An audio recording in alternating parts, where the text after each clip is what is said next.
おう。いいですか？あなた方に予算を出しているのは誰か、しっかり覚えてくださいね。紫の指揮をあなた方に任せた理由、きちんと覚えていますね。わかりましたか？わかったらうちにちゃんと警護のものを向かわせてください。カーリー、一体何をやっているんだ？あなたには関係のないことです。いい加減にしないか、カーリー。ちゃんと警護の人間をこちらに向けるって言ってくださいましたから。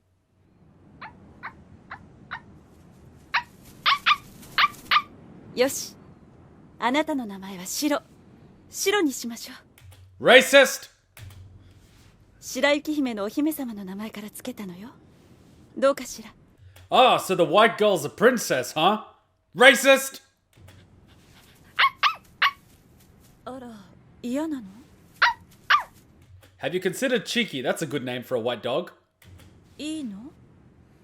どっちなのかしら。 Feed me! あなたの言うことはわからないわね。だからあなたはいつまで経ってもそ上流んなことを階級の言っていてはカイネの将来のためにならない。私の苦労も知らずによくそんなこと。おじい様も優しいけれど、おばあ様だって本当は優しいのよ。おばあ様はレギオンとの戦争で英雄になったんですって。今でもたくさんの軍人さんがご挨拶に来られるのよ。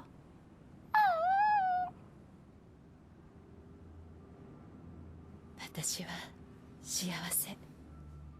そう、おじい様とおばあ様がいてくださるから幸せ。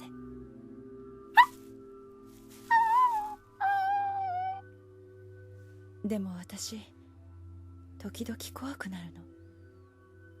なんだかわからないけど、心の中に黒い霧のようなものが出る時があるの。何不自由なく育てられているのに、恐ろしい夢を見る時があるの。私、どうしたらいいのかしら。そうね、あなたがいてくれれば大丈夫ね。新宿区、渋谷区、中野区、世田谷区での避難勧告ですが、一時解除されています。在宅の方は極力外出を控えるようにしてください。繰り返します。レギオン発生に伴う新宿区、渋谷区、中野区、世田谷区での避難勧告ですが、一時解除されています。 Oh, God. くそ、あのババア。 I'm sorry, are we talking about Garfield? 英雄だかなんだか知らねえが、好き放題言いやがって。だが奴の金がないことにはどうにもならないか。今はあんなババアの警護やってる場合じゃねえってのによ。乱暴はやめてください。 Oh, no wonder the tries to possess Kaine. Ah, crap. Ah, shit. That explains a lot. ああ、なめたこと言ってんじゃねえぞ。お前たちみたいな科学者に軍人の苦悩がわかるか。おら、もうやめてください。 We get it. You have a small penis. 研究所の人は何も悪くないじゃないですか。ガキが出てくるんじゃねえよ。てめえも潰すぞ。こんな攻撃が僕に効くわけ。やれ。囲んで取り押さえろ。なんですこれ。エミール。紫最強の封印兵器の前に何の用意もなく現れるわけねえだろ、バカ。これはハーメルン機関近世の最新制圧機器だよ。我々人間には何の効果もないが、こうやって魔素を含んだ奴らには効果絶大ってやつだ。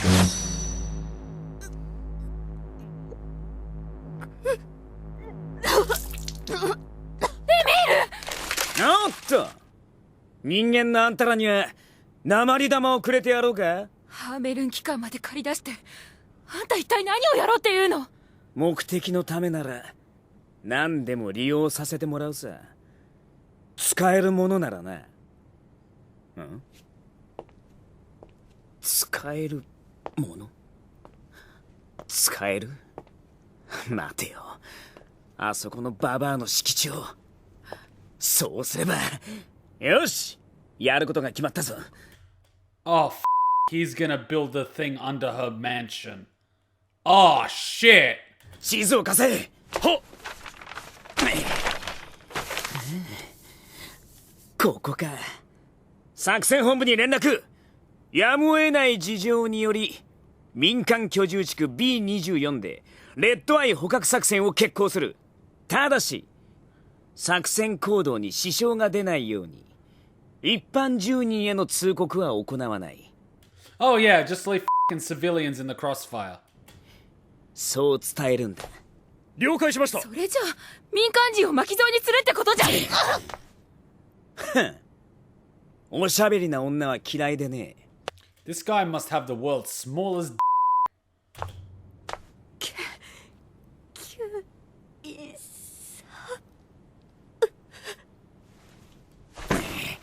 よし、イゴとロゴはこの場の制圧を続けろ。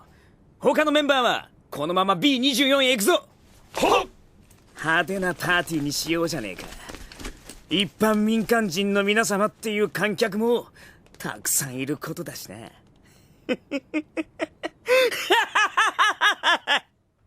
My god, that's a small penis. Remember one of the short stories or riddles in the Forest of Myth when you get a key fragment? It says, looking to my memory, a female warrior fighting against the Red Eye. That memory is going to refer to this. Oh, shit!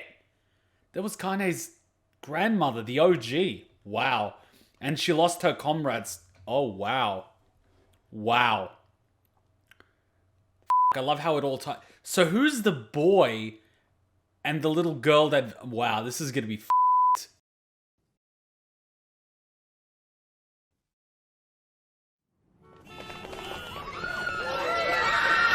ヨナを小さな女の子を見かけませんでしたか？水色のコートでフードをかぶった女の子です。誰か女の子。いや、見てないな。それより君も早く逃げた方がいい。レギオンがもうじきここに来るらしい。あ、そうですか。どうもすみませんでした。誰か小さな女の子を見かけませんでしたか？すみません。ちゃんと前見て歩きなよ。危ないじゃん。すみません。ヨナ、どこにいるんだ？諦めちゃダメだ。僕がヨナを守らなきゃ。僕がヨナを守るんだ。大丈夫？立てる？ありがとうございます。さっきから誰かを探しているの？はい、妹とはぐれてしまってくすんだ水色のコートを着ているんです。その子かどうかわからないけど、そんな色のコートを着た子なら見たよ。本当ですか？お屋敷の方に歩いていったね。顔まで見られなかったから女の子かどうかわからないけど。お屋敷？あの通りの向こうに大きな森があるでしょ。あそこら一帯はすごい金持ちのでっかい家で、この辺の人たちはお屋敷って呼んでるんだよ。そっちの方角に歩いていったな。ありがとうございます。気をつけるんだよ。レギオンが近くに出ているって言うからね。はい。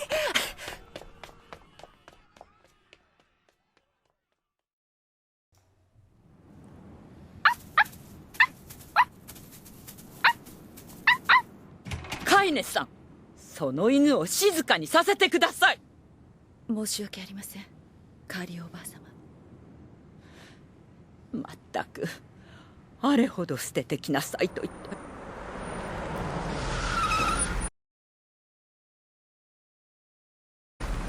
何ですか、騒々しい。これは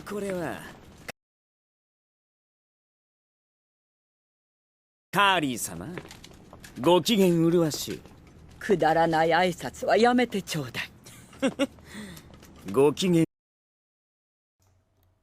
I was gonna say, Grandma, don't make us put you in a home. And then I said, you better not pull a Dio right now, I swear to God. は麗しくないと。で、ようやく護衛に来たってわけね。まったくもって申し訳ありません。何せ準備に時間がかかりまして。しかしご覧ください。一個小隊の兵士62名、そして最新鋭の機動兵器も用意しております。おい、立ち上げろ。はっ。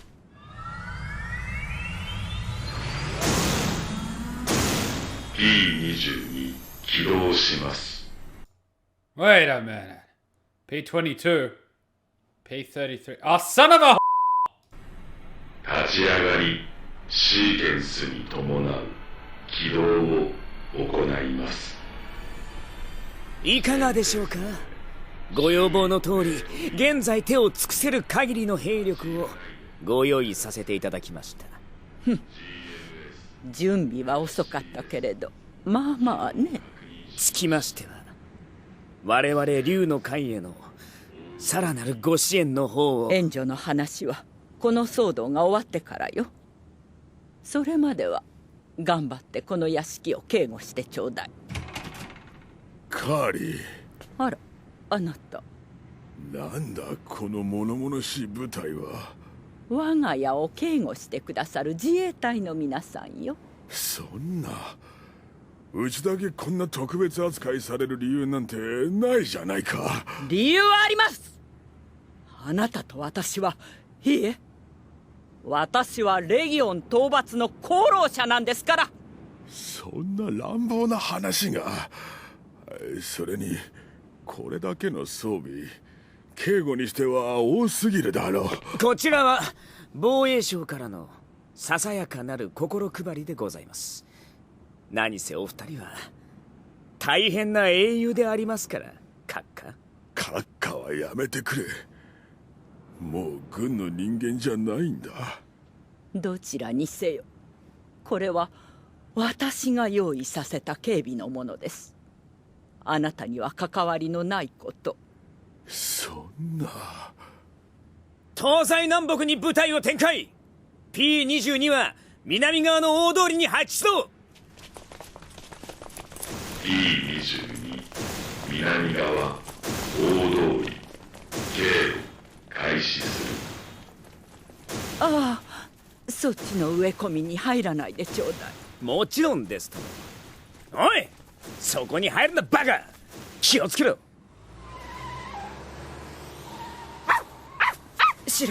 シロ怖くないのよ。もうそんなに泣いたらおばあ様に。誰かいるの？ Oh no. 子供、女の子。A platoon of guards. Meanwhile, Yona just sneaks past them. The Metal Gear Solid theme starts playing. なんでこんなところにいるの？ここはどこ？お兄ちゃんはどこ？お兄ちゃん。あなたのお名前は？ヨナ。ここじゃ危ないからお家に入りましょう、ヨナちゃん。お兄ちゃんは？お兄ちゃんは私が後で探してあげる。だから今は家の中に入ろうね。シロもおいで。このお家は危なくないの？大丈夫。たくさん兵隊さんがこの家を守ってくれているもの。大丈夫。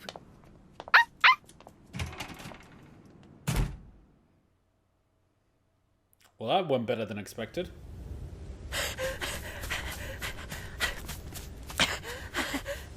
ヨナ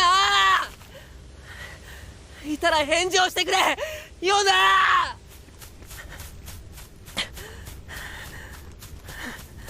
一体どこまでこの森が続くんだろう。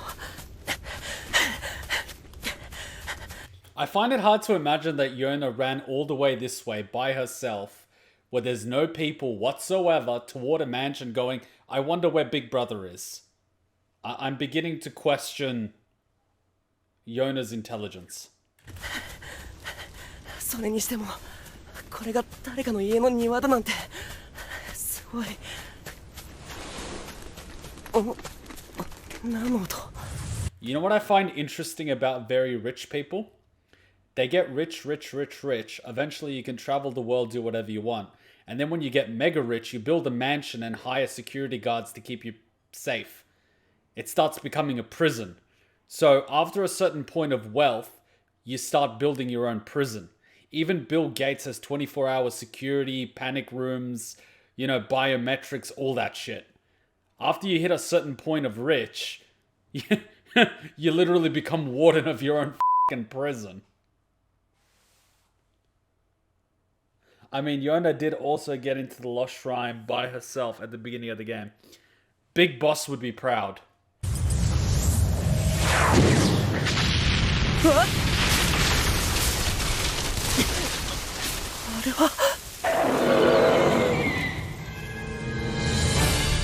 レッドアイ！巨大なやつがいるのか？まずい、気づかれた！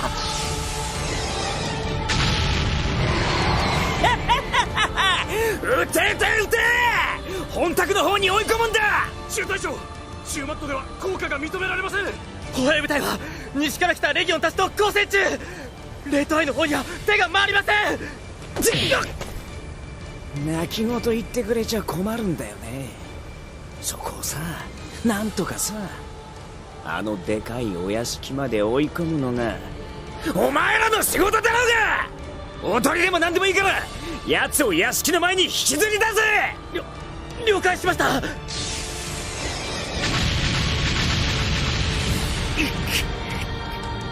う、この先にヨナがいるかもしれないのに。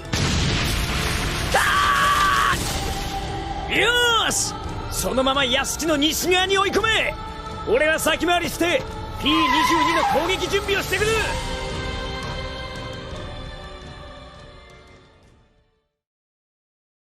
That motherfucker.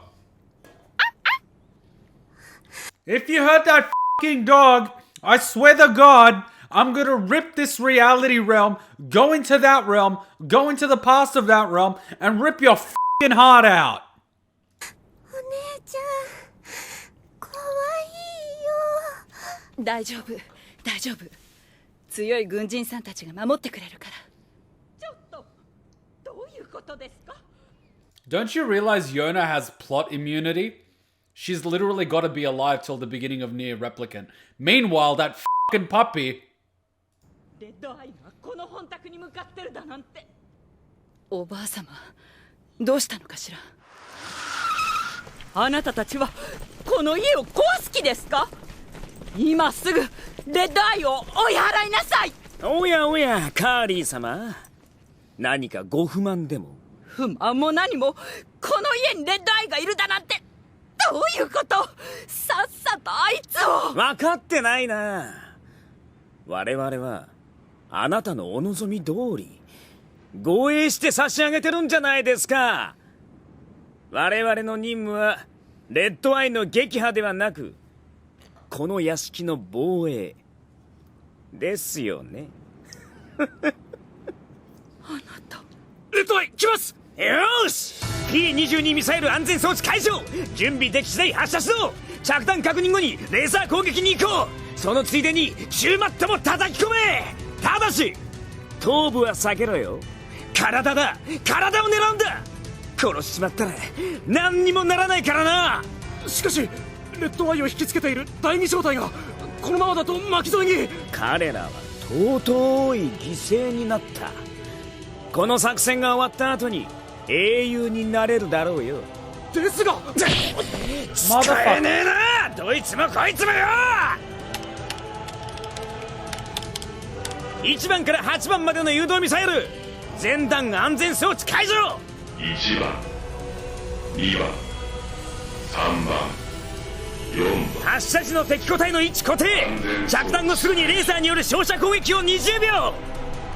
4秒以上レーザーの照射はバレル加熱の危険。セーフティーシーケンス解除だバカ野郎くらえよ潮の化け物が。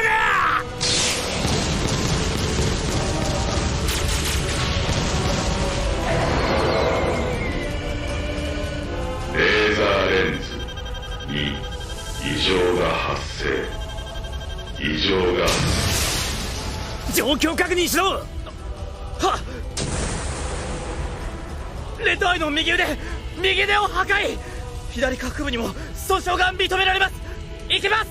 当たり前だ。ここまでやって片腕か化け物め。 P22 グラップルモード起動。奴を力ずくで抑え込め。 P22 グラップルモード敵を制圧します。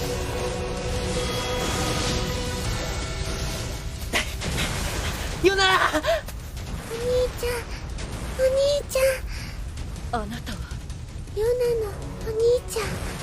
それはよかったわ。お兄ちゃん、ヨナ道に迷っちゃって、それでこのお姉ちゃんに助けてもらったの。そうなんですか。どうもありがとうございます。いいえ、これからは妹さんの手を離さないように。はい。何やってるの。私の屋敷が燃えてるじゃない。お前こそ何やってるんだ。早く逃げるんだ。おじい様、おばあ様。カイネ、早く裏口から出なさい。よし、そのまま押さえつけろ。やれます。パワーにまだ余裕があります。なんだあれは。腕です。レッドアイの腹から腕が何本も。 P22 サラン動力ケーブル、いやウアンもやられました。 P22 応戦不能。救援を要する。繰り返す。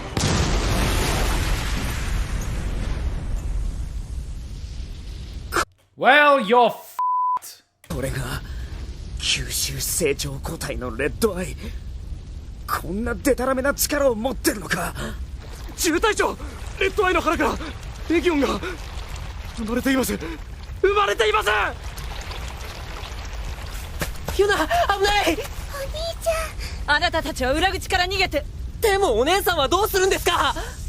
私はおじい様とおばあ様がいるから。カーリー、危ない。Well, shit. おじい様。カイネ、よく聞くんだ。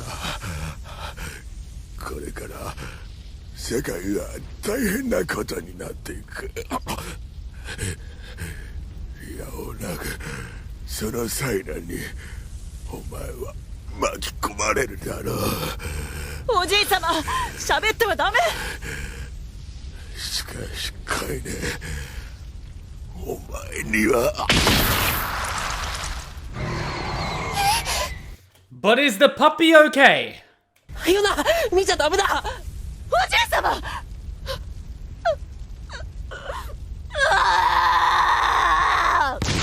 Take the puppy and run, damn it! やめだ。レッドアイの捕獲は不可能と判断する。このまま奴を撃破するんだ。Trying to capture you. ですが有効な攻撃が。化け物には化け物がふさわしいんだよ。7号出せ。はっ。いいか、まだ目隠しは取るなよ。お前の目は敵味方問わず石にしちまうからな。俺たちはレギオンを撃破するから、お前はあのレッドアイを石にしろ。でも今戦っている自衛隊の人たちが。いいから来い。お前が目隠しを取ってみるべき相手はあいつだ。あ、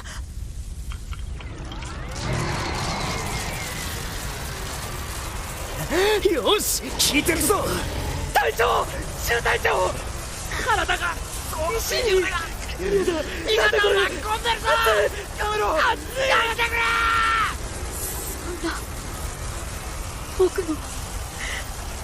僕の力が。母さん熱い。やだ、こんなの嫌だ。見たくありません。 Wow, and Kaine actually sees this happen, which is why when she sees Emil, she tells him if she gets taken over, she wants him to. It's referencing to this moment, and it's right outside the mansion too. Jesus, the fucking PTSD of that scene. Thinking back at it. This is exactly where it happened. And she's asking him to do the same thing if she gets taken over by Tyran. Me! レッドアイの石化が止まりました。何してやがるんだ。レッドアイを見ろ、この化け物。嫌です。僕の力で石になる人が。おいお前、赤色のメディキットをよこせ。それだ。てめえは俺の言うことを聞いてろ、化け物が。何？薬。お前がやる気になるお薬だよ。やだ、そんなの。いや。困るんだよな。兵器は兵器らしく働いてもらわなきゃ。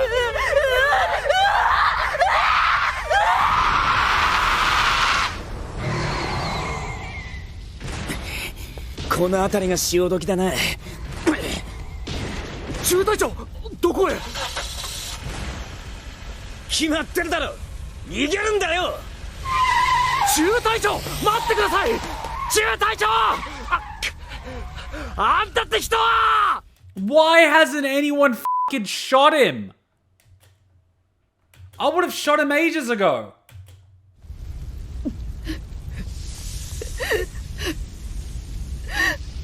おじいさま。お姉さん、危ないから早く逃げよう。カイネ。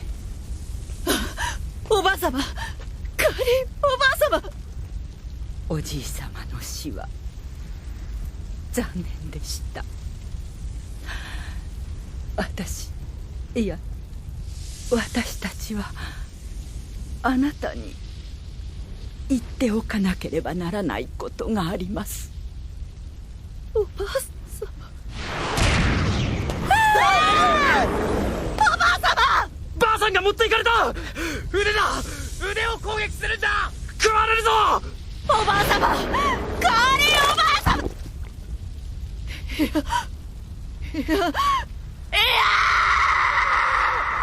It ate her!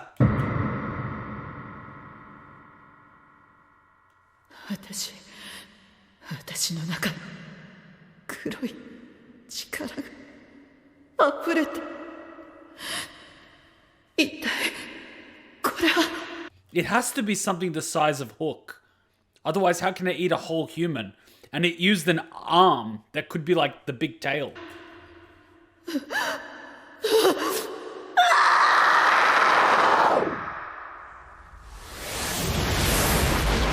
何？あそこだ。レッドアイの顔に女がへばりついているぞ。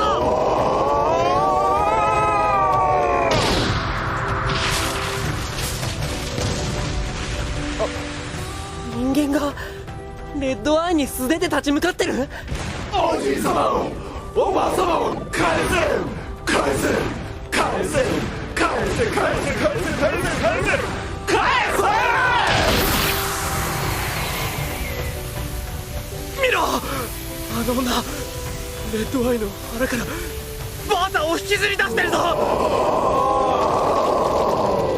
Excuse me, but what the f just happened?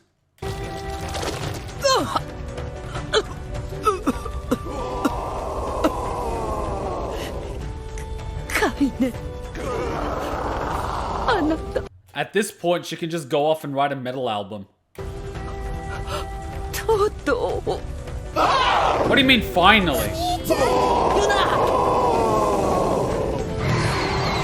What have you done? いけるいけるぞ。7号とあの女がいればレッドアイを。レ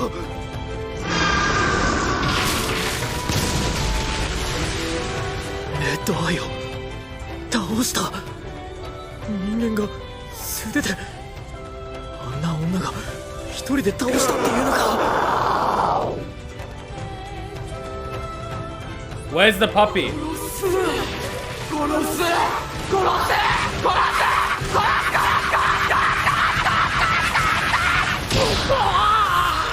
ダメだ、あいつら正気をなくしている。くそ、助けて助けて助けて。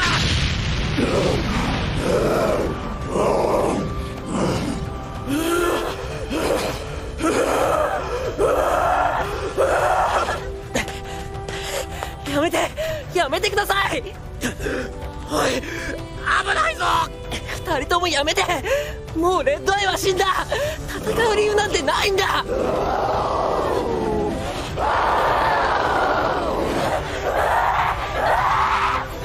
ちゃん怖い。 Hot crazy scale? Kaine just went to a 10 on the crazy scale. ごめんよヨナ。でもあのお姉さんを放っておけないよ。やめてください。こんなことやめて。やめろ。奴らは化け物だ。違う、化け物じゃない。あのお姉さんは人間です。だから戦うのをやめてください。 What just happened? 動きが止まった。 What just happened? 7号を抑え込むんだ。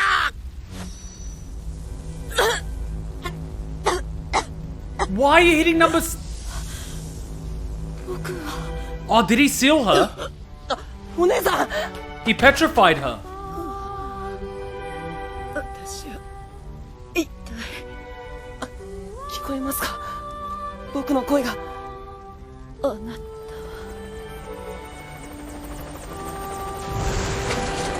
た。レッドアイ各部粉砕を確認しろ。竜の会メンバーは全て捕獲しろ。一人も逃がすな。お兄ちゃん。大丈夫大丈夫だよヨナ。お兄ちゃん怖かったよ。ごめんねヨナ。なんだかあの二人を見てたら助けずにはいられなくて。なんでだろう。一度も会ったことないのに。7号は鎮静剤を投与して回収しろ。 E22 の残骸も全部回収だ。急げ。アーベルン機関に見つかると面倒なことになるぞ。全部終わったみたいです。お姉さん大丈夫ですか。私一体おじいさまおばあさま怖い。 Oh, so she's not petrified. 怖いよ。 Jesus. Jesus Christ. Is that the puppy? Is that the puppy? Where's the puppy? What happened to the puppy? What happened to the goddamn puppy? Dude! Oh my god. Nah, puppies don't go into hiding, man. They go with their owners. They're more scared of their owners getting injured than themselves. Jesus Christ. That was fucking intense. That went 0 to a fucking 100. And Tyran's a goddamn dick. Oh yeah, well, I'm here to protect the house. Motherfucker! I don't think Kaine would have her original Gestalt's memories. but it is still adds to the story. It looks like the original NieR, Kaine, and Emil met in the past. And now it makes sense for that short story in the Forest of Myth saying a female warrior fighting against the Red Eye. It also makes sense how Kaine is replicant, like when she gets the scroll. I keep forgetting it, but like possessed Kaine is so beastie and jumps around like a animal and just attacks like crazy. Because I don't know what the fuck they did to her, but yeah, like base Kaine isn't like a normal shade that just hurls around a sword. It's literally jumping on the walls like the Exorcist and shooting balls at you. Those screams were intense and bloody. The VAs did an amazing job with that scene. I don't know what they did to the VAs to get that performance out of them, but that was fucking intense. Like, I don't know what they do to these Japanese VAs to get this type of shit. Do they freaking torture them or something? Like, some of these performances are scaringly good. I'm beginning to question what the hell's going on. Shadowlord and Kaine, they've been through so much Emil too. Oh yeah. And Emil's the one that's gone through Shadowlord and Kaine all the way to NieR and Kaine, all the way to, 2B and 9S. Like, poor Emil has been through all that shit. And he eventually even lost all the memories. It is tragic. And it also goes to show that living a long life isn't as meaningful if you don't have anyone to share it with. Because he's been through generations and thousands of years of lifespan and, all of that. And at the end, he's just lost most of it. And he only got it back thanks to the flower. And eventually when he died happy because he got to see his friends again. Whereas he was alive running around in his little vehicle form doing his thing. He was all jolly and happy and playing music, but really it was an empty existence. Versus when he actually got to be reunited with his friends. That's what made him happy. Not aimlessly living for eons, but rather being with his friends. It's tragic to think that Emil lived for thousands of years after they died, alone. It's absolutely fucking tragic. Poor guy. Since he was a kid, he was used as a weapon. His sister was used as a weapon. Like, everyone in this... The story of NieR Replicant and NieR Automata is a tragic one. It's absolutely devastating and heartbreaking. There's like no happiness here.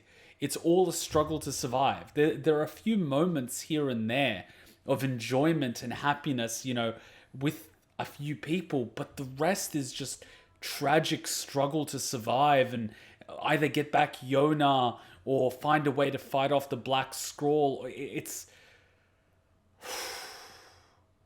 Tyran, he was also harsh to Emil back in the day, and this kind of shows it. And it adds a lot of depth to how bloodthirsty Tyran is. What's the happiest side quest? Man, I'm trying to think of a fucking happy side quest. I'm struggling. Maybe Yona's cooking? Because the fisherman dies. The fetching the dog for the old man, tragic. The dog's dead and the old man dies. Finding the young son that doesn't want to follow in his father's footsteps, tragic because they're freaking hustlers. The guy looking for his old ex-girlfriend, tragic. He turns into a monster or she turns into a monster or something. Lighthouse lady, tragic. Like, what isn't tragic? A lot of Japanese VAs do tortured and bloody scenes very well. Kaine, Emil, Subaru, and others are example of that. Yeah, but my question is, how do they get to that stage where they can channel that raw emotion? It's not like, oh, I wake up one morning and I decide I'm going to make a sound like I'm being tortured. You have to somehow get into that. You have to find a way to get into that mindset in order to produce that raw emotion. It's kind of like method acting. You can't fake it. You have to literally torture yourself in your mind to make that sound. You have to feel the pain. Whether or not the pain's real doesn't really matter, but the point is you have to on some level feel it and associate with it to produce that quality of sound. My question is, what the fuck are they doing to these Japanese VAs on a consistent basis to get them to this level?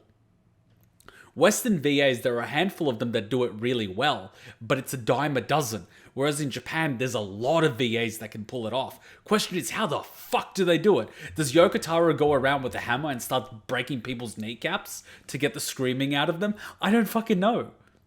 Training. Japanese VAs train a lot for that. They take their job seriously. They are the best dubbing nation for a reason. Fair enough.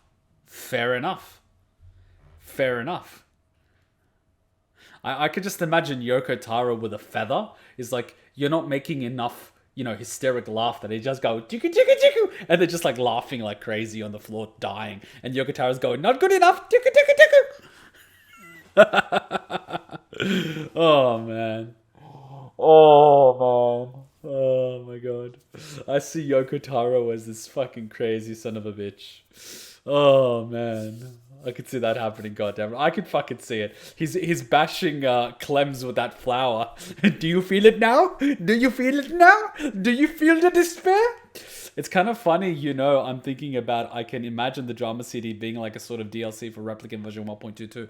Well, these drama CDs are an excellent way to expand the universe and create additional content without having to, put the massive budget that's required to animate and program. And to be honest, this sort of thing works really well because I'm really into it. We don't have the visuals, so we're focusing on the raw emotion and the audio and building the world in our minds. But because we've played the game, we can imagine the mansion, we can imagine the hill, the front courtyard. We sort of know what the P-22 unit might look like based on the P-33 unit. We can estimate all these things. We know what a meal looks like. We know what Kaine looks like. So we can sort of imagine all of this and we can world build in our minds. And sometimes that's even more powerful because our imagination can be a lot more visual, a lot more bloody, a lot more gory, a lot more raw than the visuals can be. So sometimes it's actually better to leave it up to our interpretation, which is why I really enjoyed that they did the little node in Automata where we read A2's story, because that was very impactful for us reading it because we imagined what was going on. They let the music play in the background, which set the tone, but we had to imagine what was going on and we could see it from our perspective. Same with this, we're listening to the audio, which is a lot more important than the visuals. I honestly think this is actually better because the visuals could never live up to the raw emotion that's happening right now. Those anguishes and those screams would be pretty much almost overshadowed by the visuals, and you wouldn't be able to capture that raw emotion in a CGI as much as we would be able to imagine it with our minds listening to this. So I honestly think as a medium, this is far better for this purpose. But that's just me. I could be wrong. Probably am wrong. Possibly wrong. Who knows? All right. Whew. That was intense. All right, let's grab a quick drink and continue because this is some dense shit, dog. This is some heavy shit. We need to, like a strawberry cheesecake that's dense. You need to have a little bit of water, to wash it. We are an hour and 5 minutes in, so we have another 35 minutes. Being able to harness that raw emotion and producing those blood-chilling and animalistic screams takes true talent. Oh yeah. It takes talent and experience. A bit of both, actually.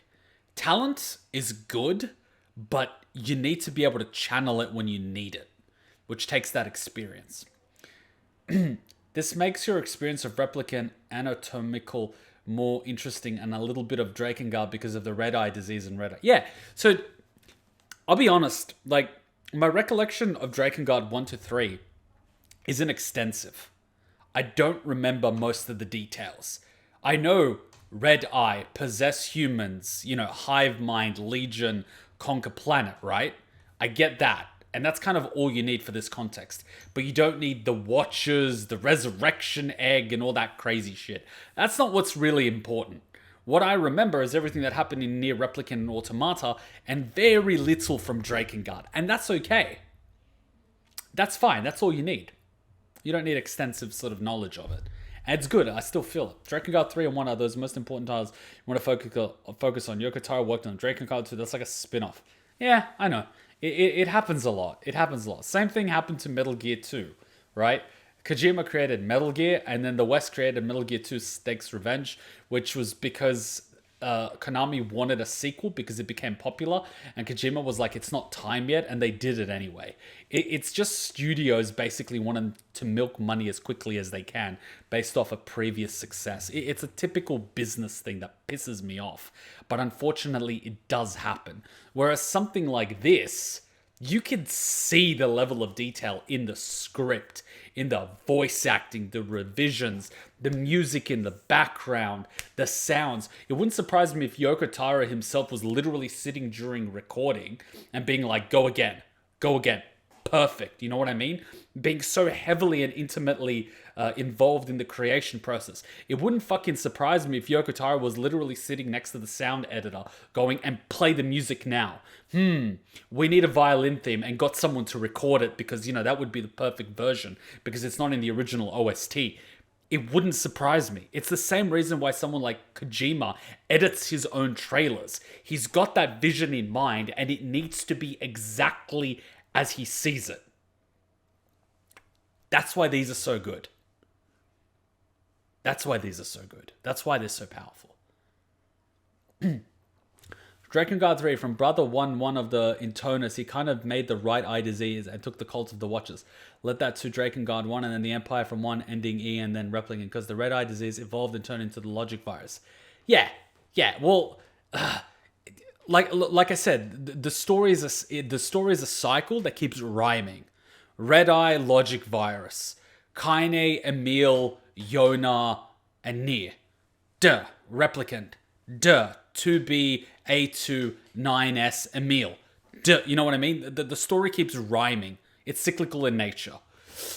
I was feeling sleepy now, but nah, the whole segment woke me the fuck up. Holy shit. Yeah, like, so raw emotion does that. Raw emotion does that. And that's... God, this chair's falling apart. I'm literally picking away parts of the chair. Man, the rubber on this chair's literally falling apart. Holy shit. Oh well. What can you do? Alright, quick little break and then we continue with more. Whew, everyone needs a quick drink and break. Could you imagine someone just walking by and hearing the VA screaming like that? Well, it's their job. They would be in a soundproof room. But my neighbors and probably random people on the street can hear me before I had the blind, because the sound would vibrate through the glass and it would get out. And I'm actually quite loud. So Hutchon can hear me from the other side of the room. I only now started putting the foam on the wall. I tried putting the fox painting up with these things. These things are supposed to, every square inch is supposed to be able to hold up 2.5 kilos. Guess what? It couldn't even hold up the painting, which is 2 kilos. So I started using some of it for the foam behind the camera and everything, so it absorbs some of my sound. But the problem is, like, I paid $30 for double-sided tape that's supposed to hold up significant weight. It didn't. So I fucking refunded it and I put a few foams on the wall, and I'm waiting for the new tape to come in so I could, like, plaster it on the wall so I can be nice and up, because currently Hutchin can hear me. So she can hear me from this room that has a closed door, and then there's the dining room, and then the living room, and then her room behind a wall. And she could still hear me clear as day. That's how loud I am. Because I project my voice so loudly because I'm using my diaphragm. I'm not actually using my throat anymore. I used to use my throat early on, and it used to get very sore, but now I just use my diaphragm, which is similar to what people do in theater. So, like, I'm actually quite loud. I'm typically pretty silent in real life, but when I want to be loud, I'm pretty loud. It's funny, in training, they're like, you need to ki. It's like, but I don't want it. It's like, you need to let out the air while you strike. It's like, yeah, I let out the air, but I don't make a sound. And they're like, make sure you do a ki. And I do one ki. The guy's like, what the fuck was that? I'm like, see? Why should I bother? I just want to keep hitting the guy. It's like, break his spirit. I'm like, I don't want to break his spirit. I want to break his body. And everyone's like, what? And then I found out secretly that Hanshi, when he was like training in Japan, he was that guy that just loved to fight people. He's the silent guy, but he just beats the shit out of people. And I'm like, oh, well, that explains a lot. It's like, you crazy sons of bitches. It's fucking crazy how instinctively the student starts picking up the traits of the master without even realizing it. Well, your loud sound could be a similar sound to the Queen Beast Zero, singing a sound that is unhuman. Inhuman. What will break first? Your spirit or your body? ¿Por qué no los dos? Okay. We're gonna take a quick little break and then we're gonna come back because this is some good shit. Vice, you dumbass! Start making sense, you rotten book, or you're gonna be sorry! Maybe I'll rip your pages out one by one, or maybe I'll put you in the goddamn furnace! How can someone with such a big smart brain get hypnotized like a little bitch, huh? Oh, Shadow Lord, I love you, Shadow Lord! Come over here and give Vice a big sloppy kiss, Shadow Lord! Now pull your head out of your goddamn ass and start fucking helping us!